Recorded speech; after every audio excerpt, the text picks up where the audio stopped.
ನಮಸ್ಕಾರ ಎಲ್ರಿಗೂ ಸವಿರುಚಿಯ ಆಟ ಚಾನಲ್ಗೆ ಸ್ವಾಗತ. ಇವತ್ತಿನ ರೆಸಿಪಿ ಬದನೆಕಾಯಿಂದ ನಾನೊಂದು ತವಾ ಫ್ರೈನ ಮಾಡ್ಕೊಂಡಿದ್ದೀನಿ. ತುಂಬಾನೇ ಅದ್ಭುತವಾದಂಥ ರುಚಿ ಅಂತ ಹೇಳ್ಬೋದು. ಅನ್ನದ ಜೊತೆಗೆ ಚಪಾತಿ ಜೊತೆಗೆಲ್ಲ ಸೂಪರ್ ಆಗಿರುತ್ತೆ. ಮೊಸರನ್ನ ತಿನ್ಕೊಂಡು ಸೈಡಲ್ಲಿ ಈ ರೀತಿ ಒಂದು ಮಾಡ್ಕೊಂಡು ಇಟ್ಕೊಂಡ್ರು ಸೂಪರ್ ಆಗಿರುತ್ತೆ. ಚಳಿಗಂತೂ ರೈಸ್ ಜೊತೆಗೆ ತುಂಬಾನೇ ಚೆನ್ನಾಗಿರುತ್ತೆ. ಖಾರವಾಗಿ ಹುಳಿ ಹುಳಿಯಾಗಿ ತುಂಬಾನೇ ಚೆನ್ನಾಗಿರುತ್ತೆ. ಈ ರೀತಿ ಒಂದ್ಸಲಿ ಟ್ರೈ ಮಾಡಿ, ನಿಮ್ಗೆಲ್ರಿಗೂ ಇಷ್ಟ ಆಗುತ್ತೆ. ಹೇಗೆ ಮಾಡೋದು ಅಂತ ತೋರಿಸ್ತೀನಿ ಬನ್ನಿ. ಮೊದಲಿಗೆ ನಾನಿಲ್ಲಿ ಒಂದು ಬಟ್ಲು ತೊಗೊಂಡಿದ್ದೀನಿ. ಈ ಬಟ್ಲಿಗೆ ಒಂದು 5ರಿಂದ 6 ಗುಂಟೂರು ಮೆಣಸಿನ್ಕಾಯಿ ಹಾಕೋತಾ ಇದ್ದೀನಿ. ಮತ್ತೆ ಒಂದು 6ರಿಂದ 7 ಬ್ಯಾಡಗಿ ಮೆಣಸಿನ್ಕಾಯಿನ ಇಲ್ಲಿ ಹಾಕೋತಾ ಇದ್ದೀನಿ. ಇದನ್ನ ಮುಳುಗುವಷ್ಟು ಬಿಸಿ ನೀರನ್ನ ಹಾಕ್ಕೊಂಡು ಒಂದು 5 ನಿಮಿಷ ಮುಚ್ಚಿಡೋಣ. ಒಂದು 5 ನಿಮಿಷ ಈ ರೀತಿ ನೆನ್ಕೊಂಡಾದ್ಮೇಲೆ, ಅಂದರೆ ನೆನಿಬೇಕು ಇದು. ಇದಕ್ಕೆ ಒಂದು ಪಿಂಚಷ್ಟು ಹುಣಸೆ ಹಣ್ಣು ಕೂಡ ನಾನು ಹಾಕ್ಕೊಂಡು ನೆನೆಸ್ಕೊತೀನಿ. ಒಂದೇ ಒಂದು ಪಿಂಚ್ ಸಾಕು, ಜಾಸ್ತಿ ಬೇಡ. ಇವಾಗ ನೆಂದಿರುವಂಥ ಮೆಣಸಿನ್ಕಾಯಿ ಮತ್ತು ಒಂದು ಪಿಂಚ್ ಏನು ಹುಣಸೆ ಹಣ್ಣು ಹಾಕಿದ್ದೀನಿ, ಇದನ್ನು ನಾನು ಒಂದು ಚಿಕ್ಕ ಮಿಕ್ಸಿ ಜಾರ್ಗೆ ಹಾಕ್ಕೊಂಡು ರುಬ್ಕೋಬೇಕಾಗುತ್ತೆ. ಒಂದು ಮಿಕ್ಸಿ ಜಾರ್ ತೊಗೊಂಡು ಈ ಮೆಣಸಿನ್ಕಾಯಿನ ನಾನು ಇಲ್ಲಿ ಹಾಕ್ಕೊಂಡಿದ್ದೀನಿ, ಹುಣಸೆ ಹಣ್ಣು ಮತ್ತು ಮೆಣಸಿನ್ಕಾಯಿ. ಇದಕ್ಕೆ 1.5 ಗೆಡ್ಡೆಯಷ್ಟು ಬೆಳ್ಳುಳ್ಳಿನ ಪೂರ್ತಿಯಾಗಿ ಸಿಪ್ಪೆ ತೆಗೆದು ಹಾಕ್ಕೊಂಡಿದ್ದೀನಿ.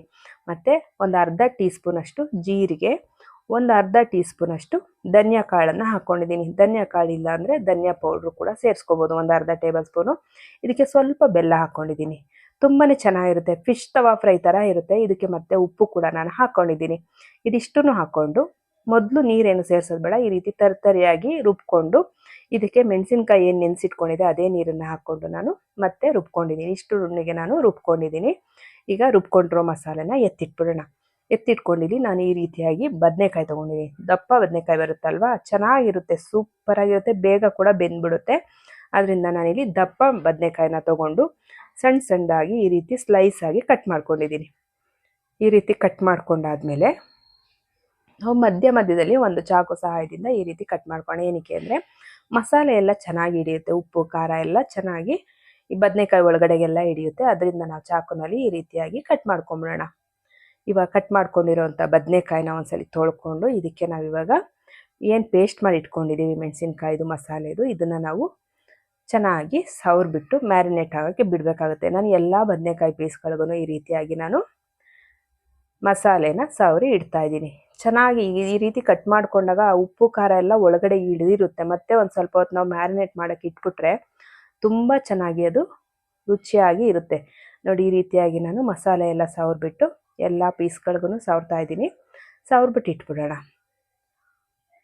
ತುಂಬ ಬೇಗ ಕೂಡ ಆಗೋಗ್ಬಿಡುತ್ತೆ, ತುಂಬ ಸೂಪರಾಗಿರುತ್ತೆ. ಈ ಮಸಾಲೆನ ಹಾಗೆ ಒಂದು ಸ್ವಲ್ಪ ಎಣ್ಣೆ ಮೇಲೆ ಹಾಕೊಂಡು ತವಾದ ಮೇಲೆ ಹಂಗೆ ಫ್ರೈ ಮಾಡ್ಕೊಂಡು ಇದು ಬೇಯಿಸ್ಕೊಂಡೆಲ್ಲ ಆದಮೇಲೆ ಮಿಕ್ಕಿದ್ರೆ ನೀವು ಇದನ್ನು ಸ್ವಲ್ಪ ಹಂಗೆ ಫ್ರೈ ಮಾಡಿಕೊಂಡು ಉಪ್ಪಿನಕಾಯಿ ರೀತಿಯಾಗಿ ಅನ್ನಕ್ಕೆ ಹಾಕೊಂಡು ತಿನ್ನೋಕ್ಕೂ ತುಂಬ ಚೆನ್ನಾಗಿರುತ್ತೆ. ನೋಡಿ, ಇವಾಗ ನಾನು ಎಲ್ಲ ಪೀಸ್ಗಳಿಗೂ ಈ ರೀತಿಯಾಗಿ ಮಸಾಲೆನ ಸವರ್ಬಿಟ್ಟು ಎತ್ತಿಟ್ಟಿದ್ದೀನಿ. ಈಗ ಅರ್ಧ ಗಂಟೆ ಆದಮೇಲೆ ತೋರಿಸ್ತಾ ಇದ್ದೀನಿ. ನೋಡಿ ಎಷ್ಟು ಚೆನ್ನಾಗಿ ಒಳಗಡೆ ಎಲ್ಲ ಹೋಗಿದೆ, ಉಪ್ಪು ಖಾರ ಹುಳಿ ಎಲ್ಲ ಅದು ಮಸಾಲೆ ಎಷ್ಟು ಚೆನ್ನಾಗಿ ಹೋಗಿರುತ್ತಲ್ವಾ.